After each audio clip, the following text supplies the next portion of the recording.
orang mengaku bahwa tuanku Imam Bonjol yang memimpin perang Padri itu keturunannya dia. Tuanku Imam Bonjol itu asli pribumi, yaitu marganya Caniago. Caniago sama Swaidi itu dua marga gede. Dan kemudian Mahmud, dia Islamnya dari Aceh. Kalau dilihat katanya campuran mungkin, tapi nggak ada yang dari Yaman sama di Arab tuh nggak ada. Mosok karakter Nabi Muhammad itu orangnya sabar kok. Kok mosok hobinya marah-marah, kok meso-meso terus. Itu ngajak perang itu ajakan setan. Makanya orang asing harus kita waspadai semua.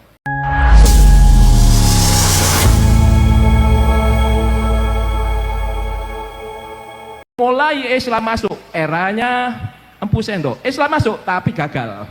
Empu Sendo itu namanya nanti ada Ismoyo Jati, ada kelompoknya Semar yang dibilang Punokawan. Itu nanti jadi aliran-aliran di Indonesia.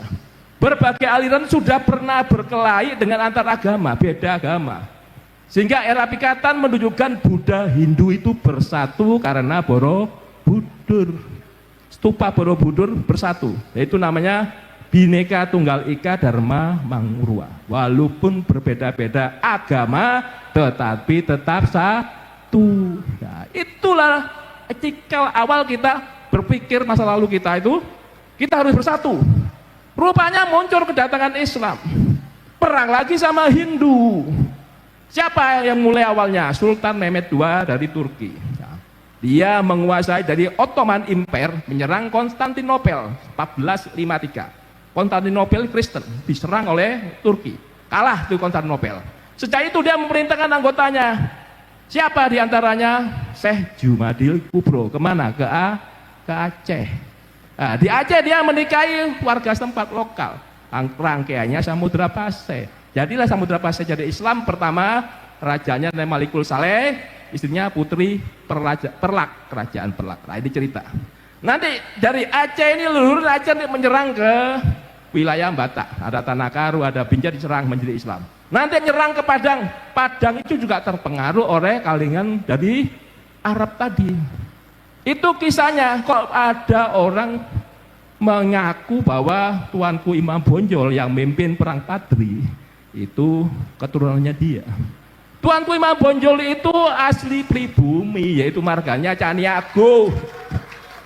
Caniago sama Swaidi itu dua marga gede. Dan kemudian Mahmud, dia Islamnya dari Aceh.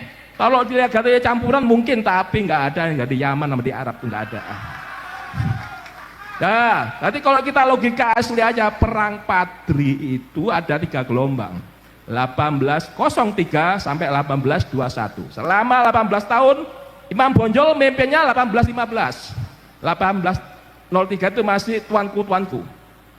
1815 berarti kedatangan orang itu kan 1832, berarti logikanya nggak nyambung karena Imam Bonjol berkelahi dengan adat kerajaan Pagaruyung. Pagaruyung nggak mau masuk Islam, berkelahi terus dia. Apa yang terjadi? Yang adat kalah, Pagaruyungnya kalah, menang Islam. Adatnya minta tolong Belanda, bersatulah Belanda dengan adat ini berkelahi dengan lawan Padri, kelompok syariat Islam. Setelah itu raja terakhirnya Sultan Alam Gagarsah masuk Islam, sehingga Padri mau menerima adat. Adatnya sekarang ada di Padang, namanya Nagari. Nggak mau dijadikan kepala desa, maunya Nagari terus. Seperti yang di Ambon juga gitu, maunya raja disebut, nggak mau disebut dengan desa, maunya raja. Kalau adatnya dia begitu, ya sudah diikuti, jangan dirubah dari luar. Ya itu kan, pertahankan adat masing-masing. Berarti kalau Kalimantan ada orang luar masuk, nggak menghargai adat, akhirnya berkelahi lagi. Makanya jangan seperti itu. Nah, ini leluhur kita sudah mencatat masa lalu. Jadi adat Islam datang berkelahi. Jamul Kubro ini nanti punya anak Maulana Ishak, Maulana Malik Ibrahim. Di situ ada juga ada satu yang sulit jadi Muhammad Bakir, ini nggak terkenal, tapi anaknya juga ada Ibrahim Asmorokondi. Nah, 4 inilah yang nanti menghasilkan Wali Songo di Jawa Timur paling banyak. Jawa Timur, Jawa Tengah. Sunda ini dari mana? Dari Sultan Nur Alam. Nur Alam itu punya anak namanya Raja Abdullah, Raja Mesir itu. Ini keturunan Rasulullah. Raja Mesir ini pasti ingin menikahi Roro Santang. Roro Santang itu siapa? Tadi Walang Sungsang, Roro Santang, Kian Santang itu anaknya siapa? Anaknya Subang Larang menikah dengan Prabu Siliwangi. Subang Larang anaknya siapa? Anaknya Ki Gedeng Tapa. Ki Gedeng Tapa bapaknya siapa? Dewata. Giri Dewata bapaknya siapa lagi? Bunis Sora. Bunis Sora itu sepupu dengan keluarga Linggabuana tadi yang kalah. Nah ini punya bapak lagi namanya Linggawisesa. Berarti kalau Linggabuana itu nanti rangkaiannya menelurkan Prabu Siliwangi dari Niskala Wastu Kencana. Punya anak lagi Dewa Niskala, kemudian punya anak lagi namanya Prabu Siliwangi. Ini menikah dengan Subang Larang, masih saudara. Tadi kita ini semuanya ini yang ada di depan saya juga pasti ada yang keturunannya Prabu Siliwangi. Istrinya aja banyak 148 bahkan lebih tuh. Berarti kalau anak-anaknya berapa? Mungkin semua Jawa Barat itu mengandung Prabu Siliwangi. Silang. Ya saya sama Pak Bandani sama dari Sapi Udin. Orang Sarang Jawa Timur kok ada di sini. Ya ada 3 tai lalat di pipi saya, 3 tai lalat gelas gitu. Jadi ciri khas semuanya saudara, saya yakin. Semuanya keturunan Wali Songo. Enggak lihat pangkat. Bahkan tukang becak pun bisa keturunan Prabu Siliwangi. Mungkin bakal pelopor koran bisa karena nggak tahu. Kalau diungkit ini ceritanya. Prabu Siliwangi dulu itu mempertahankan Hindu Buddha bersatu. Islam datang dia jealous, marah dengan namanya Sunan Gunung Jati. Tadi Sarip Hidayatullah itu anak kandungnya Roro Santang menikah dengan Raja Abdullah. Makanya bawa bapaknya menikah itu. Raja Nur Alam ini mengislamkan Patani Selatan. Patani Selatan itu di mana tepatnya? Di Thailand. Nanti kalau sampai datang keturunan Prabu Siliwangi ke Thailand akan dihormati sebagai warga kehormatan di Patani Selatan. Saudaranya lagi siapa anaknya si Abdullah? Raja Baabula. Di mana? Ternate. Kalau kita lihat yang ada di Sultan Mindanao, itu Filipina ya. Kemudian Sultan Sulu, itu juga rangkaiannya dari ini Sunan Gunung Jati sama Palembang, termasuk Sultanan Johor Malaysia. Saudara, kenapa kok bisa dikatakan itu? Karena Roro Santang waktu setelah menduduki Gedeng Tapa, keluarganya itu menduduki Singapura. Singapura dulu awalnya dipegang oleh Sriwijaya, akhirnya dipegang kelompok Islam sana. Kenapa kok bisa dipegang Inggris? Itu namanya Kristen datang. Siapa? Kelompok misionaris dari semua orang-orang kolonial membawa agama Kristen. Perang lagi kita Islam sama Kristen. Dengan pengalaman itu, untuk saat ini jangan mengikuti model itu. Jadi kalau dilihat benteng Belanda itu pasti sebelahnya Kristen, sebelahnya Islam. Ini di Ambon terjadi. Setiap benteng yang ada di Ambon, Islam Kristen. Begitu disulut, perang agama terjadi di Ambon. Siapa pemicunya? Semuanya adalah orang asing. Orang pribumi itu ditipu, selalu ditipu. Makanya saya tidak sependapat kalau di sejarah Indonesia itu ada pemberontak. Ada pemberontak Trunojoyo, ada pemberontak. Saya nggak senang. Itu namanya pastinya perang saudara, bukan pemberontak siapa menang siapa yang kalah. Karena yang menang pasti jadi pahlawan, yang kalah jadi pemberontak. Itu nggak benar. Aslinya perang saudara. Karena berbeda pandangan, jadilah dia saling nggak setuju ribut. Pak Karno waktu jadi presiden mempersatukan Nusantara. Siapa yang mempersatukan ide pertama dari keluar? Ide persatuan dari Aceh, yaitu PUSA, Persatuan Ulama Seluruh Aceh. Dia mengorban duitnya dari Aceh, kaya dia. Sumpah Pemuda, satu bahasa, satu bangsa, satu tanah air. Kok bisa Daud Beruleh itu bisa berontak? Itu tidak berontak, ditipu oleh Westerling. Siapa Westerling itu? APRA, Angkatan Perang Ratu Adil. Dia menganggap Satrio Piningit seakan-akan sebagai Ratu Adil datang dari keturunan Turki. Datang Indonesia ini kan semuanya senang kalau ada keturunan Rasulullah. Ya, betul kan? Dia menganggap Ratu Adil, ditipulahnya Daud Beruleh, akhirnya ngelawan Pak Karno. Termasuk Sumarjan Kartosuwiryo, Jawa Barat ya kan. Kemudian Jawa Tengah namanya Amir Patah. Kalimantan Selatan namanya Ibnu Hajar. Kalau Sulawesi Selatan namanya Kaharmu Yakar. Mereka Mereka sebenarnya itu pahlawan aslinya, ngelawan Belanda juga. Karena berbeda pandangan, akhirnya berkelahi ini antar pribumi. Yang kalah dibilang pemberontak, yang menang jadi pahlawan. Inilah sejarah Indonesia, jangan harus dirubah. Itu saudara semua. Berarti PRRI Permesta berontak, emang dia berontak? Tidak. Dia aslinya itu melawan Belanda juga, karena pahamnya nggak cocok di hatinya, ribut. PRRI Padang Permesta di Sulawesi Selatan diberantas oleh Pak Karno, karena Pak Karno berkuasa saat itu. Inilah peristiwa sejarah harus diluruskan. Tadi biar kita itu sama-sama saudara, tidak berkelahi antar pribumi itu. Jangan sampai Anda pribumi Wali Songo berkelahi Mamuki Bina, nggak bener itu. Ya. Tadi saya menyenangkan cinta persatuan dan perdamaian. Makanya balik yang tadi hati suci. Hatinya jangan suka jelek-jelekin orang, jangan suka memfitnah. Ini ajakan setan. Nanti gak ketemu itu namanya Tuhan. Sampai mati Anda gak ketemu. Karena ketemu itu yang dikehendakinya. Jadi kalau ketemu sinar putih tengahnya lubang, itulah orang yang berserah diri disebut Islam. Orang Kristen, orang Katolik, orang Hindu, orang Buddha, dan aliran kepercayaan, kalau ketemu sinar putih tengahnya lubang, itu berarti dia sudah ketemu Tuhan. Pasti hatinya ikhlas. Di atas kalau modal gitu semua salaman. Tidak ada perang di Indonesia, tidak ada konflik. Indonesia ngegas 2045 menjadi Indonesia emas gitu. Nggak ada lagi dibayar orang asing. Makanya ada namanya pangan tadi. Negara wajib menjamin kedaulatan. Negara wajib menjamin ketersediaan pangan, ketersediaan energi, dan ketersediaan air. Itu programnya Pak Prabowo. Nah, canangan begini, kenapa orang miskin itu dihabiskan? Karena tugasnya negara, pasal 34 UUD 45. Orang miskin nanti begitu perutnya lapar, pasti yang disalahkan adalah pemerintah. Nah, pemerintah nggak mau disalahkan, makanya dikasih makan supaya orang tuanya, bukan kita membantu pekerjaan orang tua, tapi minimal menghilangkan duitnya sudah ada yang bantu, sehingga apa yang terjadi di orang tuanya tinggal mencukupi orang yang dewasa. Ini musimnya perang. Saya cerita ini, kenapa Arab Spring itu negara-negara Arab. Tadi dikatakan Pak Nur Wahid, bangsa Arab pecah belah. Bangsa namanya bangsa, nggak bersatu seperti Indonesia. Kita satu bangsa, walaupun sukunya beda. Arab bahasanya sama, sukunya sama Arab, tapi mereka terpecah belah. Karena apa? Diikat sama Israel.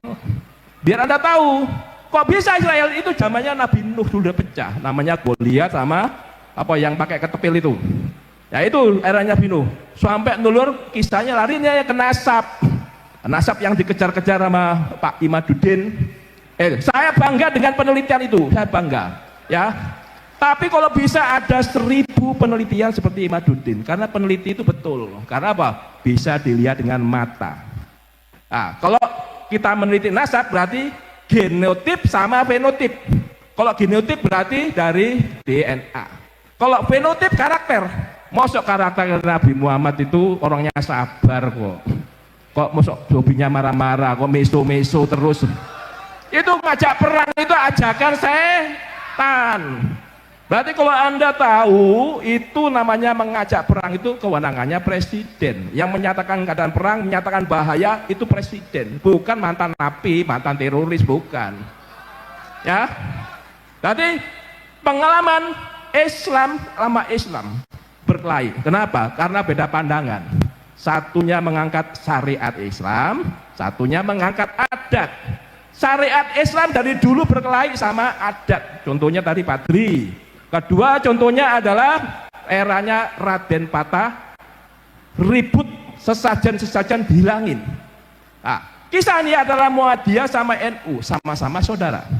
Karena sudah Pancasila, mereka tidak saling ganggu. Contohnya Muhammadiyah suka doa kunut, NU nggak suka.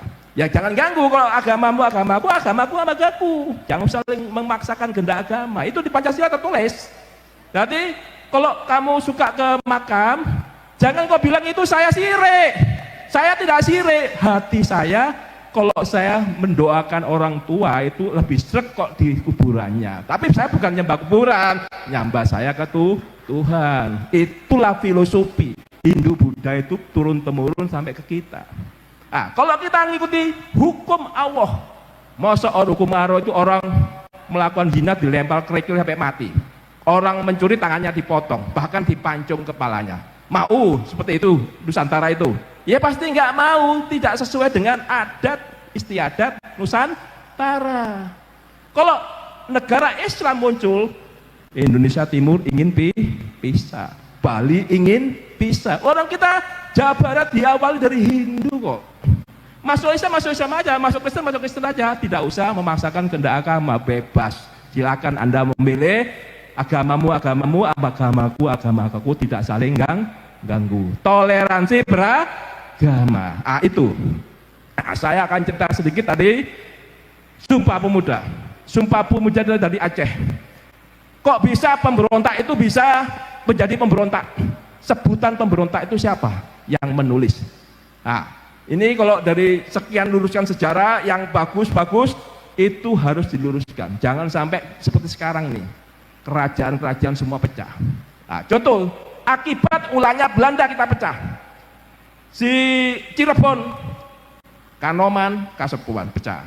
Kemudian Kanoman dipecah Kaciruban. Gara-gara Belanda terjadilah namanya Perang Kedondong 1802, 1823 setelah itu. Gara-gara Kedondong melempar ke Jawa. Jawanya dipecah, ada perjanjian Giyanti, perjanjian Salatiga, dipecah 4. Mangkunegaran, Solotigo, Surakarta, Jogja. Ini saudara semua, anaknya Amangkurat 4. Amangkurat 4 anaknya Amangkurat, bukan, anaknya Pakubuwono I. Pakubuwono I anaknya Amangkurat II. Amangkurat II anaknya Amangkurat I. Amangkurat I itu siapa? Menikah dengan Putri Kajoran dari Ngampel, yaitu Pangeran Pekik, menikahi dengan Mas Sekar, itu juga leluhur saya. Jadi adik kandungnya Sultan Agung Nyokrokusumo. Ya, ini bin, kalau di bin-binnya Nyokrowati, Sultan Agung, bin lagi Sutowijoyo, bin Siti Sabina. Siti Sabina sama menikah dengan Ki Ageng Pawanan. Siapa Siti Sabina itu? Keturunannya Sunan Giri. Dari seluruh kerajaan Nusantara di Cirebon, Banten, termasuk kerajaan Jawa, semuanya keturunan Wali Songo. Kalau dihitung jumlahnya gak karu-karuan, bisa jutaan. Nanti saya ulang-ulang seperti itu, biar yang merasa orang asing itu jangan muncul terjadi melakukan covert action. Covert action itu apa? Operasi tertutup intelijen. Itu dimulai dari propaganda, perang urat saraf. Perang urat saraf itu kuncinya adalah EMSTO, emosi, motivasi, sikap, tingkah laku, dan opini. Itu. Jadi berita hoax sekarang jangan dipercaya, dicek kebenarannya. Supaya Anda tidak terjerumus, tidak ikut-ikutan marah, akhirnya menyalahkan pemerintah. Itu tidak betul. Kita mengikuti yang sah sesuai dengan konstitusi. Siapapun yang menang kita tunduk pada konstitusi, jangan dilanggar sendiri konstitusinya. Kalau ada inginan kudeta, nanti dan seterusnya kudeta, seperti Afghanistan, kudeta terus. Ini pro Amerika, kedua pro Rusia, pro Amerika, pro Rusia, begitu seterusnya di Afghanistan. Termasuk Sudan. Sudan itu berkelahi, militernya Abu Burhan itu dibantu Amerika Serikat. Wakilnya, wakil presidennya Hemeti dibantu oleh China. Karena apa? Sudan memengaruhi Eritrea melawan Ethiopia. Ethiopia sekarang dulu stateless, negara yang gagal. Dibantu Israel, buah-buahan Israel, dan makanannya dari Ethiopia sekarang. Ethiopia maju memang. Tapi konflik Tigrenya ini mendukung Eritrea, dibantu Cina. Ethiopia dibantu Amerika Serikat, ada Prancis, ada Jepang. Sepersekongkolan grup sekutu. Permainan saat ini adalah aliansi pertemanan. Ini bloknya siapa, itu bloknya siapa. Makanya hati-hati mengirim blok. Kalau blok itu ternyata bloknya Barat atau bloknya China, dua-duanya ini akan mengambil, melirik kekayaan alam Indonesia. Makanya kita hati-hati. Penyelesaiannya itu namanya covert action tadi. Gunakan propaganda. Propaganda naik dari aktivitas politik dan ekonomi, naik lagi ke infiltrasi, sabotase, spionase, naik lagi ke paramiliter. Masuk ke paramiliter ini sebelum kudeta ya. Paramiliter dengan ciri kalau ada senjata liar di masyarakat, ini pasti pemberian mereka. Itu akan muncullah para rampok, para begal. Ini ciri khas Indonesia dikondisikan gaduh. Makanya Anda adalah sumber informasi bagi aparat keamanan, tentara, polisi, laporkan. biar ditangkap orang-orang itu supaya tidak bikin gaduh. Ini kalau orang-orang itu pemerasan, kemudian minta duit, yang aneh-aneh itu preman, lihat preman yang mana dulu. Gak semua ormas itu jelek. Jadi pasti oknum, di antara oknum itu yang minta-minta duit, itu pasti rangkaiannya itu. Rangkaiannya orang-orang yang dibayar asing, tokonya dibayar asing, tokonya beli senjata dikasihkan ke para oknum itu. Jadi jangan sampai terpengaruh. Saya udah kasih tahu, ini kecil nanti membuat Indonesia menjadi krisis. Kita sekarang ditudingkan ke pangan, supaya pangan ini kunci. Kenapa kunci? Sebentar lagi perang nuklir. Kenapa? India, Pakistan sudah ribut. Kenapa India didukung Cina? Balik ya, Pakistan didukung Cina, India didukung Arab. India merasa dikepung namanya untaian mutiara, itu strateginya China. Jadi Bangladesh miliknya China, Myanmar miliknya China. Kenapa Myanmar? Karena pipa gasnya dari China menuju pelabuhan Kaupiu, termasuk pelabuhan Bengali miliknya China sekarang.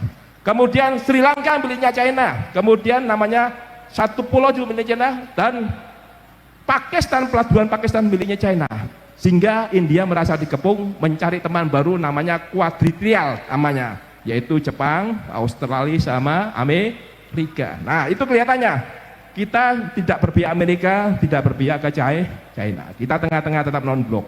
Kita kapan masuk BRIC kita nggak tahu. Kalau India melihat keamanan masuk Amerika. Kalau dia melihat ekonomi masuk ke Cina, BRIC, India. Kita berbeda dengan India. Walaupun leluhur India itu masih saudara kita Jaya Singawarman tadi dari India, termasuk Pangeran India menikahi dengan Kerajaan Kalingga. Pertama Kalingga itu juga dari India, masih saudara kita.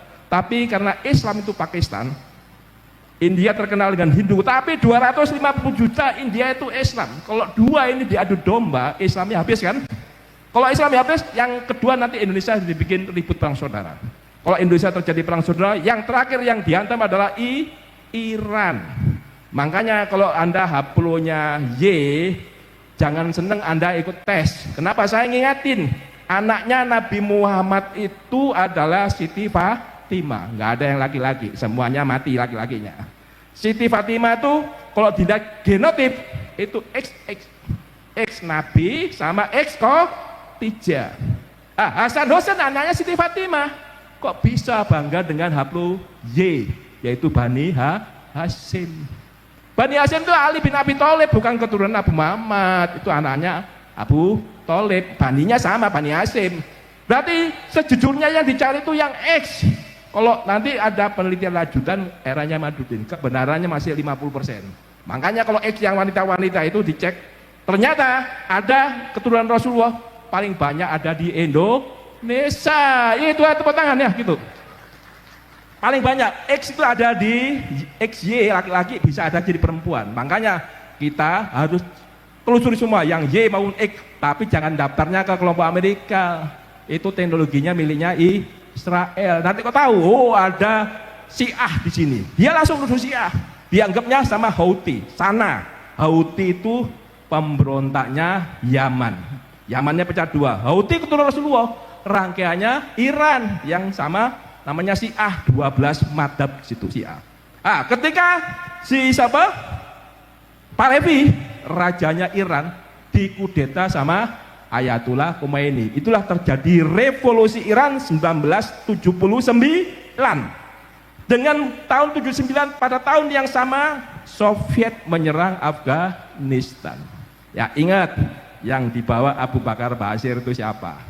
300 orang kebanyakan Jawa Barat. Itu adalah orang-orang yang menginginkan syariat Islam. Sebenarnya mereka tujuannya baik untuk Islam, tapi nggak tahu syariat Islam sama adat berkelahi. Sehingga mereka membawa pasukan itu ke Afghanistan untuk jihad melawan Soviet. Siapa yang bantu? Yang bantu Amerika. Dibentuk namanya Mujahidin di tahun 79. Sehingga Mujahidin nanti melungsungi namanya Jemaah Islamiyah, barulah muncul Al-Qaeda yang bom Bali pertama. Dia nggak merasa kalau tokohnya itu dikasih duit oleh orang asing. Jelas ya? Makanya orang asing harus kita waspadai semua. Lihat Amerika itu penduduk pribuminya siapa namanya? Indian, habis. Orang luarnya menguasai Amerika. Australia sama, pribuminya 2 juta. Sejak Kapten James Cook 1500-an 50 orang datang. Penduduk aborigin itu 2 juta. Tahun sekarang penduduk aborigin tetap 2 juta. Nggak berkembang, nggak habis 2 juta.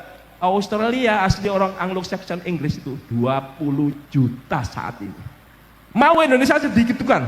Kita tidak mau. Makanya pribumi semua harus bersatu. Itu tujuannya. Baru kita luruskan sejarah, kita yang benar dikatakan benar, yang salah dikatakan salah, kita luruskan.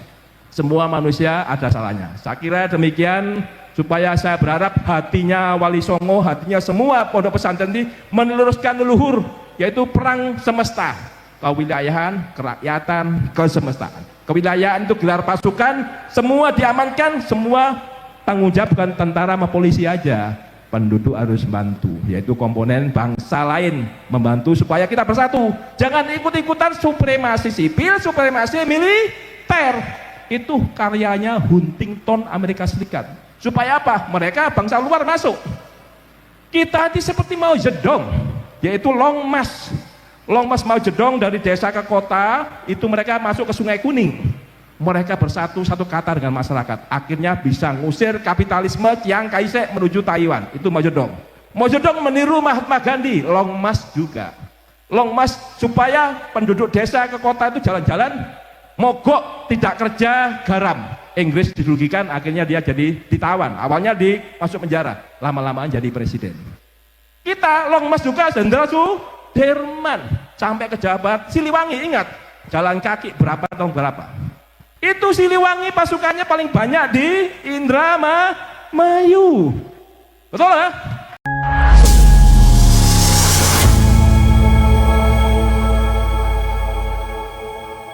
Itulah tadi penjelasan dari ulama pribumi tentang sejarah-sejarah yang dibelokkan oleh klan Ba'alawi. Bagaimana menurut pendapat teman-teman semua? Silahkan lanjut di kolom komentar. Terima kasih selalu support Arman Al-Fatih. Kita jumpa lagi di video selanjutnya. Assalamualaikum warahmatullahi wabarakatuh.